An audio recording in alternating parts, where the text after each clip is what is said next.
Hi everybody and welcome back. And for those of you who don't know me, my name is Sarah Harris. I'm a personal trainer and lifestyle coach, and I'm very passionate about health and well-being and spreading that message to anybody who cares to listen. So thanks for tuning in and welcome to my studio, Wellness by Design. So today I wanted to offer something, as always, to help you feel good and look great, and it's my body resiliency and longevity workout. So I was going to call it the anti-aging workout, but that would just be a lie because unfortunately there is no such thing. We are all aging, and unfortunately we're not going to get out of here alive. So, but we can do the best we can under the circumstances. So according to Thomas Meyer of the Anatomy Trains, as we age, we are in a process of drying out. So babies come into the world 90% water. As we age, we become around 67 to 72% water, depending on how well hydrated we are, but we'll talk about that more as we move along. So even so, we can still promote greater flexibility, stability, strength, and power, and health well into our older years. So first, it's important to understand the system that keeps us upright, moving, and when healthy, promotes overall well-being and great-looking skin. It's called fascia. Before we go any further, I want to promote the person that inspired this vlog. His name is Evan Osser, and his team at the Anatomy Geeks did a wonderful course on fascia. You can find it in the show notes. It's an online course. And if you want to dig deeper, I strongly suggest it because it's a really great course, not just for trainers, but anybody who is interested in the system. So check it out in the show notes. Then thank you, Evan. It was a great course. So the fascial system is an intelligent and dynamic web-like network of slippery connective tissue that is all around and within us. Literally, it connects not only our muscles and joints to help us move, but it's also in your eyes, bones, and organs and glands. Almost all tissues of the body have some sort of fascial connection. So it moves our body, it suspends our organs and helps us move with ease, and even has an intimate relation to our nervous system and in turn our mental and emotional worlds. So what happens when the system becomes unhealthy? Well, our movements can be painful, stiff, or inefficient. We can have an increase in risk of injury to our joints. Our posture can be negatively affected, and our skin can sag and wrinkle faster than it should. So today, I'm going to share a quick and unique workout that you can do to optimize this system so you can feel younger and fitter. So number one, start your workout with hydration. So as fascia is slippery and uses water to conduct information, it works best when it's hydrated. Dehydration can also damage the sensitive tissue by fraying it. So a simple tip, and this is what I tell a lot of my clients, is to drink half your body weight in ounces a day. And if you don't want to do that, if you don't want to make that sort of measurement, you can also just simply watch your pee. So if it's a dark yellow or even orange, which means you're really dehydrated, or you're taking B vitamins, then you might want to consider that you are dehydrated and drink some more water.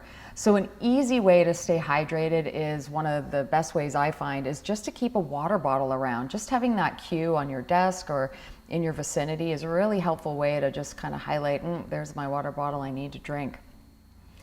Number two, once you're hydrated, we need to move in order to pump the fascia.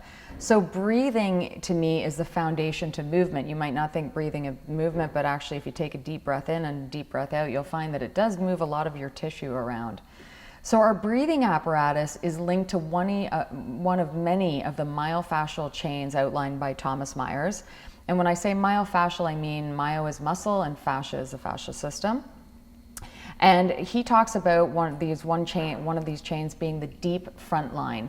So this is a chain of muscles connected through our fascia that goes all the way from your foot through your deep core muscles right up into your head. If this system isn't fully functioning because we aren't breathing properly, then our overall stability, posture, and movement can be hampered. Those that work with me are well instructed on how to breathe properly, but for those of you that don't, you might want to try my 6-minute breathing video that I've left in the show notes below.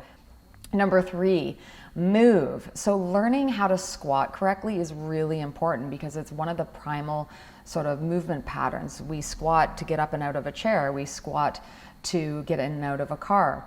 And it's also a fantastic exercise because it uses a lot of muscles in the body, including your deep core system. And it pumps your fascial system, it energizes the body, and it's just a great way to get some exercise, and you don't even really need any equipment with it. So check it out here. Okay, so here we go for the squat. Please do not do this if there's any pain or you feel unsteady in any way, so you just want to make sure you can do this well. So what you're going to do is I usually get people to start from a chair position just because it makes it easier to find the position with your hips, your knees, and your ankle, because these are the three joints we're going to hinge from as we try and maintain a nice straight head and spine. So all you do is you bring your feet back a little bit. We're going to learn as we come forward to kind of hinge from the hips as you come up and not jamming the hips forward, but just trying to keep them sort of in line with your heels, and then very slowly coming down to sit back on those seat bones. So we're going to come up and you want to try and breathe through this pattern. So as you come up, you're going to exhale the air out, inhale the air when you come back down. So good. A good set of 5 to 10 of those just every once in a while during your day is a great way to start. So keep in mind, it's really important to do a variety of different exercises, not just squatting, because you want to pump that water and hydrate that fascia system through every nook and cranny of the body.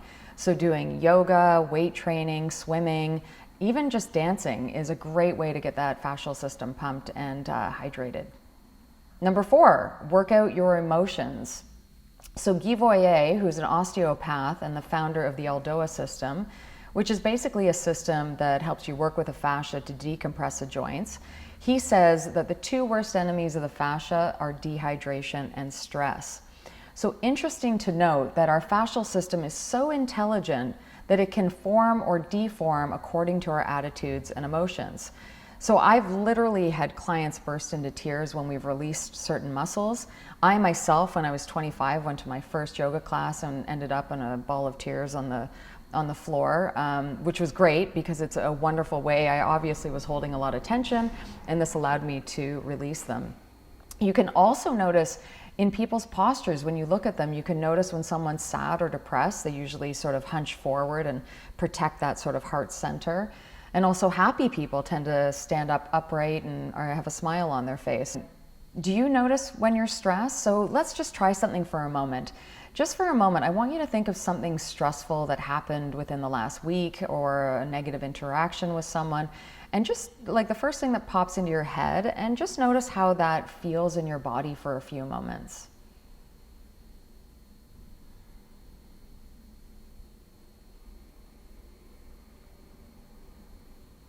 Now let's think of something that happened that was positive.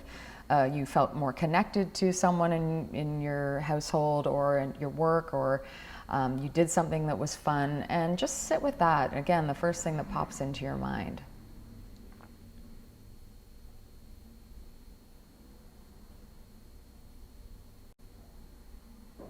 So did you notice a difference? For me, when I'm happy and excited about something or have a positive thought, I generally feel lighter in my body, and the opposite I feel when I have a negative thought would be pretty heavy in my body. I have a few simple tips to work the negative emotions out of your body in healthy ways. So the first is to acknowledge that you're stressed or have some highly charged emotion. Some of us are kind of numb to that. Including myself. So what I've started to do is really start to feel my body. The body never lies. The body will tell you exactly what the head and heart, what's going on in the head and heart. So feeling your body is a great way to start, just doing a check-in in the morning, maybe at the end of the day. Exercise, to me, it's my chosen anti-anxiety, antidepressant drug. I also find talking to someone about my stress or releasing some sort of negative emotion with a friend that is trusted, or even I use my journal. So I regularly journal, and I find that's a great way to kind of get out my stress and put it out onto paper. And sometimes a good old freak out is necessary. Babies really know how to do this. If you've ever watched a baby, they freak out and then it's gone. It's out of their system. And sometimes I think that, as we get older, we were told not to to have negative emotions, so we kind of store them in our body. So sometimes you might find too that when things build up, a freak out is just the best way to go, and preferably in a safe place and not around people that you might scare. So we may be aging, however, we can always optimize this fascial system to be the best it can be by hydrating, by breathing well, by learning how to squat and doing it regularly, and just moving in any which way that feels good to you. And lastly, learning how to responsibly feel and release negative emotions. So I hope you found this helpful, and if you did, please pass it on to your friends and families, and we'll see you next time.